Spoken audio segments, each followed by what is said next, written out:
Well, hello there, lovely people. Jonathan Mark Mendes, Painted Love, and welcome to my channel. For all of you regular viewers out there, you will realise it's been an absolute age since I've been here on my YouTube channel. That's because I've had one or two things that I'm working on behind the scenes, which are rather exciting, won't come to fruition until later on in the year, but it will be lovely for you guys to enjoy as much as me. That's as much as I can say. The other thing is life just got in the way. I will probably talk about some of those things throughout this tutorial. Today, I'm keeping it nice and simple. It's a project that I've been meaning to do for such a long time. I've had these two items behind me that I've had for such a long time, and I've really wanted to do this project. I've seen other people do it, and I think it looks amazing. So today we're going to be making some storage solutions for my IOD tools. I will be using IOD Transfers over these two metal items. I think the transfers are amazing on a metal finish. I think the stamps can be absolutely beautiful on a wooden finish. So that's what we're going to be doing today. I've got a little friend in the studio with me today. There's a big bumblebee. I've tried to shoo him out, but he seems to be happy in here. Anyway, we're going to be doing botanicals on these two metal items. So let's take a closer look at the two projects we'll be working on today.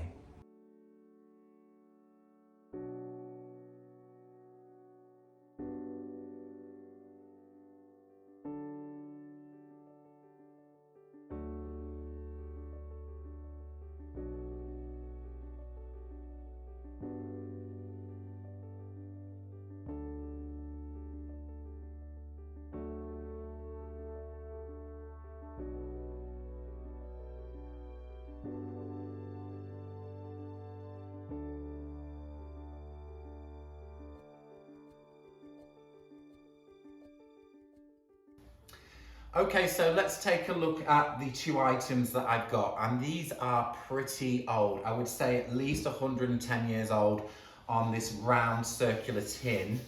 I'm not quite sure what this would have originally been used for.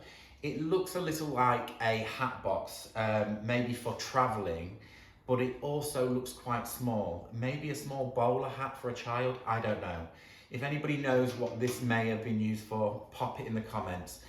The locking mechanism on this is absolutely beautiful. It's got a little turn lock which you can put a padlock through to keep it secure, which is quite nice. I'm wondering if it was something to do with the military actually. It could have been a military thing, not quite sure. I've had it for a number of years. I used it for staging as a staging prop for my furniture projects, and I just haven't used it. And I think, well, what a shame. I've got it. Let's turn it into useful storage that I can enjoy throughout the year. The other item, I'm pretty sure it was definitely a tool chest. And I picked this up a couple of months ago for £10, which I think was really cheap for this, but it wasn't without its issues. It had a couple of really bad breaks in the metal, one of which is the bottom had come away from the side panels. Now, the right way of fixing this would be to get somebody to weld fix it. Unfortunately, I don't have that skill. My father was a welder, and just before he died, we had talked about him teaching me, which is such a shame it didn't happen.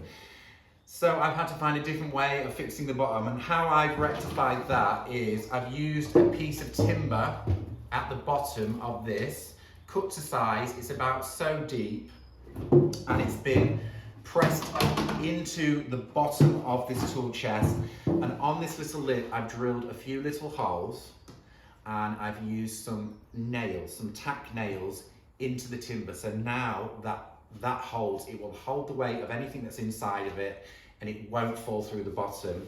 There also was on this side, you won't be able to see it too well, but this side had come away. It completely separated from here. So to fix that, I've drilled two little holes and a really fine piece of wire that I've used to sew it together. And I've used some hot glue in the crevice and over the wire, and it's pulled it all nice and tight back together, which should be nice and sufficient now not to come apart on the corner. So that basically was splaying open. So they're the two fixes that I've done. I should have probably filmed that because I think it's quite interesting. You can fix these things if you kind of just think a little bit sideways on how you might do that. I know that this side fix is going to be good and strong because it's had the wire pulling it together plus the hot glue. Anyhow, first things up is to choose a colour palette for these two items. I want to go light on the outside because I think the IOD transfers are going to look really, really lovely and vivid on the outside. So I've got a couple of shades of off-white cream, and then we're going to put a pop of colour on the inside. The IOD transfers that I'm going to be using is Rose Botanical, this one. There's some amazing, beautiful, in fact we can open it. There's some beautiful big panels, so we may use some of the bigger ones on the tool chest, maybe some of the smaller ones, or even be bold and wrap a big one over the top. So first up, remove the tags. I'm not going to clean these or take the paint off. I'm just going to go with a chalk paint over the top of everything. I'll be using Dixie Belle chalk paint today. I think it will be a really good finish for the transfers to apply to. So off with this label and let's get stuck in.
Okay, time for a second coat of paint.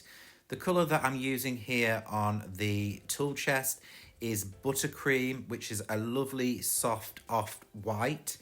And on the small round tin, I used Lemonade.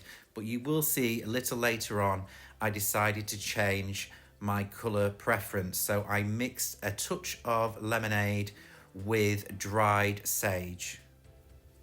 I basically wanted to keep both projects pretty light and neutral to receive my IOD transfers.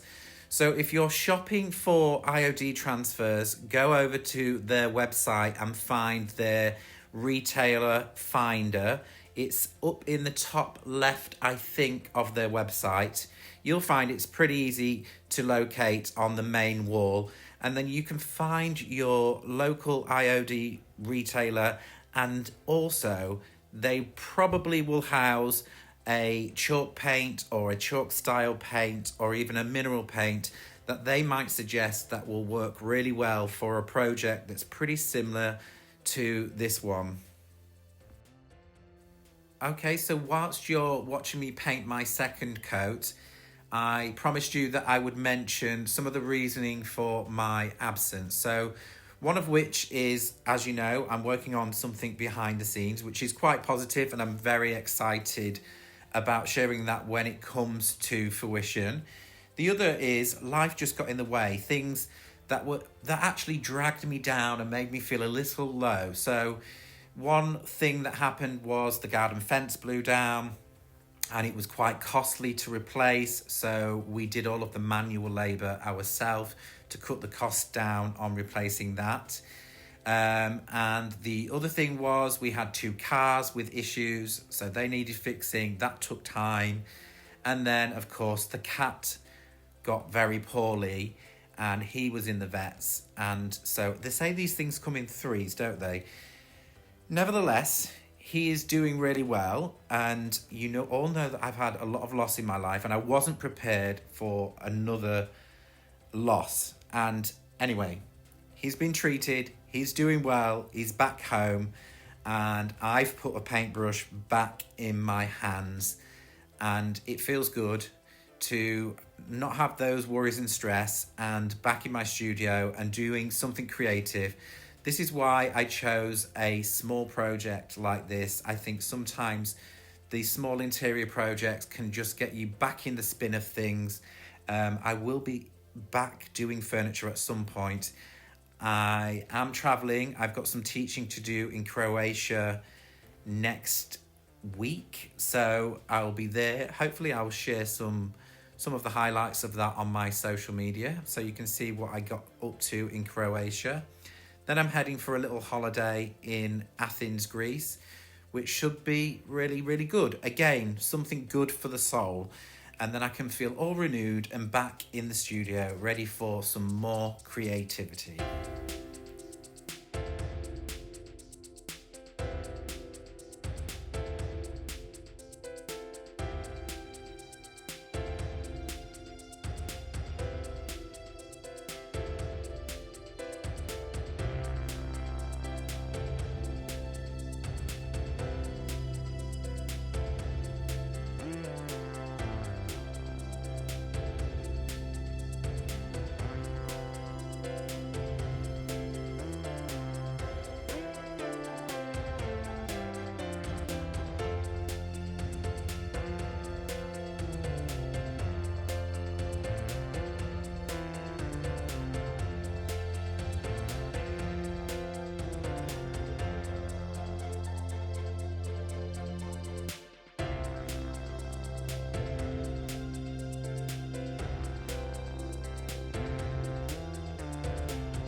So that's all of my paintwork finish over the two pieces. I'm really happy with the surprise and delight when you open the two pieces and you've got that really strong, solid pop of colour. All that's left to do now at this stage is to give the two pieces a light distress. Now you don't have to distress, but I like it. And because these are old pieces, the wear and tear of opening and closing, especially around the handle and the lock mechanism, you're going to get some natural wear and tear anyway. So I'm going to add that there, pre-adding the transfers. So before we move on to the transfer section of this video, I want to kind of demystify some of the things that confused me when I first started using rub-on transfers. So the paint that you use determines kind of when you place the transfer.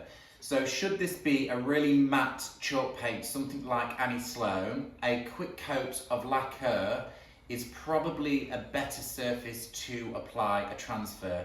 Not that it cannot be done straight onto a matte surface. Dixie Belle paint is very matte as well, and I am going to risk it for a biscuit, and I'm going to go onto this surface, but I'm going to make sure that this has dried really, really well, and then I can apply a top coat over that. One thing that I would say is if you're using a chalk paint, don't wax before applying a transfer, because the transfer will resist the wax. It will not like the wax. A lacquered finish is a great finish to apply a transfer to, or if you're using a silk mineral paint, Dixie Belle has a silk paint, you can go straight over that. Fusion paint, straight over that. So yeah, if you want to lacquer, once you've distressed, you can lacquer and then make sure that's dry, apply your transfer, and it will stick really well. But I like to just push the boundaries. I want to probably finish this in wax, so I'm going to go straight over the paint, the chalk painted finish, and hope for the best. I'll know how it's applying as I'm rubbing that transfer on. I think it'll be okay, and if not, I'll just have to rectify as I go along. So in with the distressing, let's make this look absolutely beautiful, and we can find a really lovely placement for the florals to go over these two pieces.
I'm now day 2 of my project.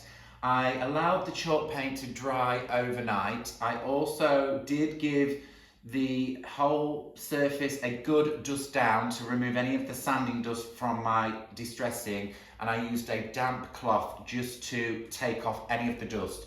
I want this to be the perfect surface to receive my transfers. So the whole project does pivot off the back of composition and where we place these transfers, it really does matter where you place it. I think that's probably the toughest part of this whole project. So I'm going to look through the set of transfers. This is Rose Botanical, and I know that I want to use the larger sheets for this one. I absolutely adore this first image, but the creaminess of the flowers, I'm just a little worried that it'll be a little bit insipid on the surface, so I may miss that one out. And then each image gets slightly smaller, so I'm thinking maybe this one for this one, I'm not quite sure yet, but I'm going to study them. Yeah, you've got half and half on a sheet, which I think could be good for the other project. I just want to find a hero piece to kind of sit somewhere on the top and down the front. What have we got? They're much smaller. They'll be much better for a smaller project, and that's the one. I think this one would look really wonderful, sort of wrapping around somehow from the top, draping down, maybe a little bit overhanging the side, so it wraps around the corner. So I'm going to remove this sheet with the backing, and yes, I would think somewhere we've got to consider where the lock is. I may go underneath the lock with the pattern, and it can just slightly wrap over the odd leaf or petal. I think that'll be really good. So that's my first one, and then maybe some of these smaller ones, individual ones that we can use elsewhere. Let's see what else we've got. Yeah, they're smaller again, smaller again. What else have we got? I'm sure there's another big one. Have I missed a page? No. I think it may be at the front. So let's have a little look through the booklet. I mean, that one and that one do go really well together. This is tough, the decision-making process of this. And I really love that one. Leave it with me. I'm going to get this one on first. I know that it's going to look really good here, and then we'll work out what sits really well next to it.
Well, I'm taking a well-deserved tea break. I'm really happy with the composition of the florals on the toolbox.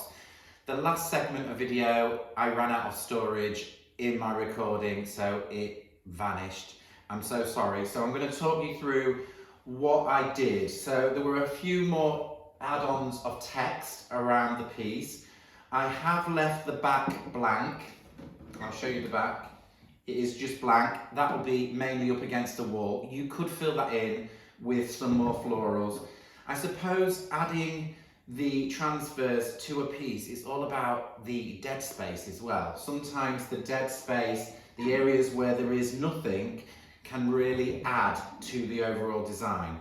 The other thing that was missed off, which I'm really annoyed with, is there was some cracking on this corner of the transfer, and that's because it had to go up and over a quite sharp bend. I just filled that back in with paint. You don't have to do that. I think the transfers can look really lovely when they're a little bit broken, but I just want this really clean look. So I pulled out a few colours, that one of which I've used on the other tin, and I've mixed up a few shades of colour just on the packaging and just dotted a few areas. There is a little bit where I've gone a little awry here, so I'm going to go back in with the base colour and just fill that in, make it a cleaner connection. So it's just about playing with the same sort of colours to add back in those details. I'm really happy with that. There were a couple of other areas on here where rubbing on the transfer, it got a little bit dirty, so I'm just touching them back in with the base colour. And that's about it for this project. I will give it a top coat, a matte lacquer, I think. Maybe I'll add a touch of dark wax into some of the crevices just to add a little bit more age and patina. Moving on to the other project, I have had a change of heart. Because I want to display these two items together, I was going to go back in with the roses again.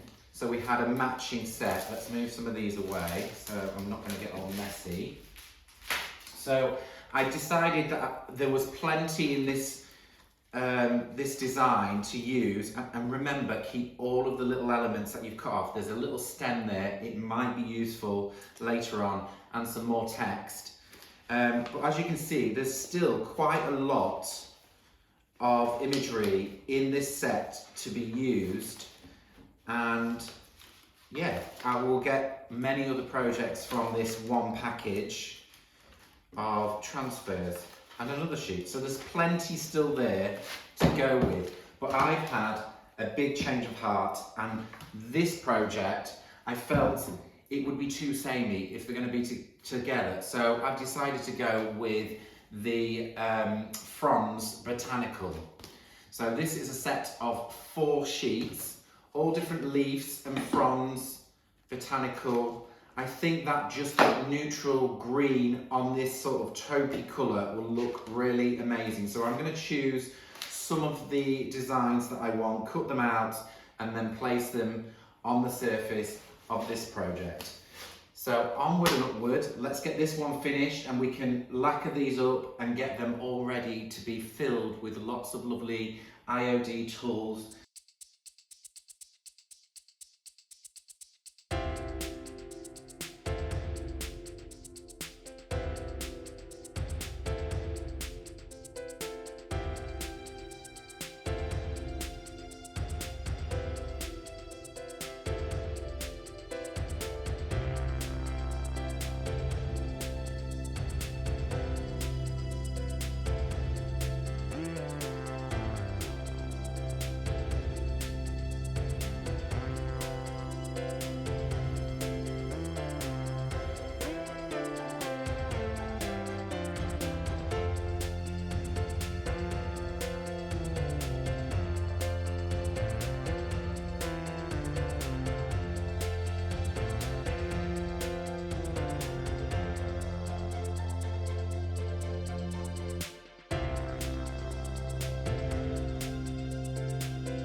Well, these two projects are almost at the end. All that's left to do is add a top coat.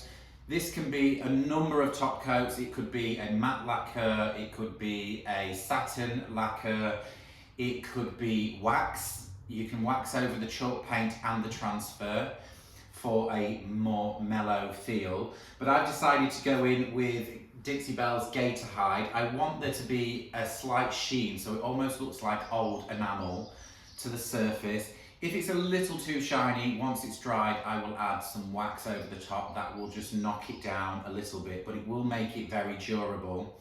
I'm gonna use the Gator Hide on the outside, a fine coat with a synthetic brush. Once all is dried, I will then tackle the inside. Also, what did I have to mention? Notice I did sneak in a floral on the more botanical sort of frond green piece, but I thought this worked so beautifully well with the fronds, the greens and the subtle white florals. It just looks perfect. And of course, you probably caught me sneaking one or two more transfers to the piece, knowing when to stop, guys. But I did feel, when I look back at the video, it looks so blank on the back. So it's got a little transfer on the back, one or two more pieces of text, another one on the side, and a touch of the leftover leaves to the bottom on the other side. And I feel now these two items are just perfect. Not quite sure what I'm going to store in these. I'm going to have to look at the sizes of some of my IOD products, but I'm thinking this one most definitely will be for my inks and my ink pads, and then we'll work out what is going to go in the other one. Maybe just a few tools. I wish I could take this away with me on my travels. I think it's really beautiful.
I've seen a lot of change, been through a lot of pain. Some things are not the same as they were a year ago, but all will be okay. I move on each and every day. The past is where it stays, way back a year ago. I've changed for the better this time. I thought I would never be I strive just to say I'm alright, and for the first time in a long time I'm alright. I've seen a lot of change, been through a lot of pain. Some things are not the same as they were a year ago, but all will be okay. I move on each and every day. The past is where it stays, way back a year ago.